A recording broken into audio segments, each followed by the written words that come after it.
Good morning, and welcome to episode 179 of Getting Rich. I'm your host, Rich Checkan, president of Asset Strategies International, and today is Wednesday, June 19th, 2024. Today, banks, mail, and most markets are closed for the Juneteenth national holiday. ASI will remain open today for those who have precious metal service needs. The big news last week was that Russia was closing down US dollar settlements in favor of settlements in Chinese Yuan. This is not a good development, and I'll talk a little bit more about that after I give you the numbers for the week. Gold and silver are up slightly from last week's numbers, and that's due in large part to the retail sales numbers which came out and disappointed yesterday. In May, retail sales were up 0.1%, fairly anemic, and they were looking for 0.2%, so that was a disappoint.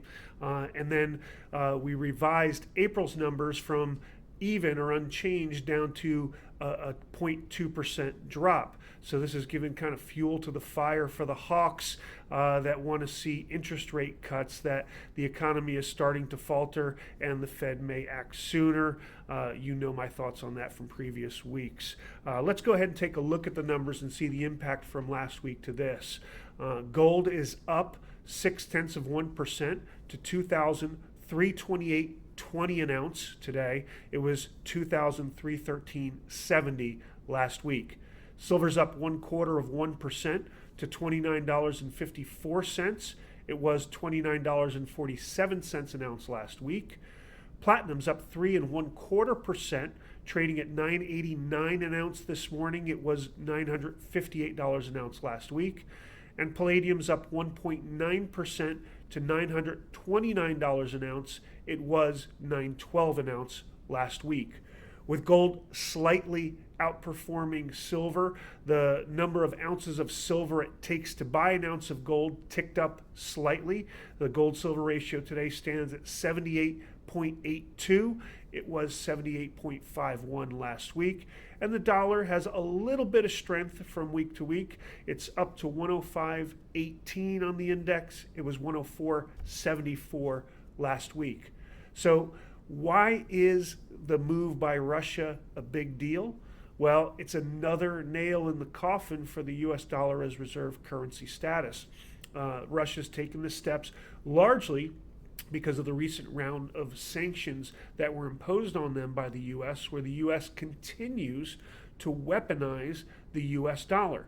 So clearly we're looking at Russia as an enemy right now as it invades Ukraine for the past year or two. And the US is basically cutting them off from the world banking system, and Russia saying, okay, we'll go outside of you then.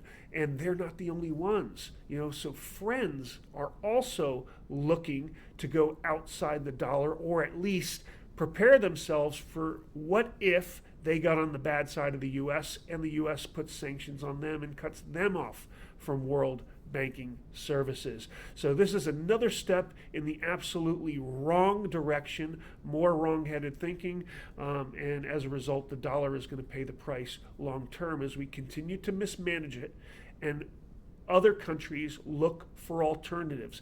This is a large part of what's behind the change in central bank buying. They're buying a lot more gold, another tier one asset.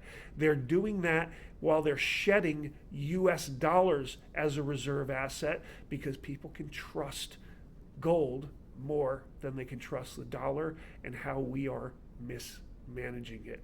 So, as always, we'd like you to go ahead and follow us on our YouTube channel. Like us, send us your comments and questions. Follow us on social media. Follow us as well so you get our twice weekly, always something interesting alerts and our once monthly information line newsletter. But in the end, don't ever forget that getting rich starts with keeping what's yours.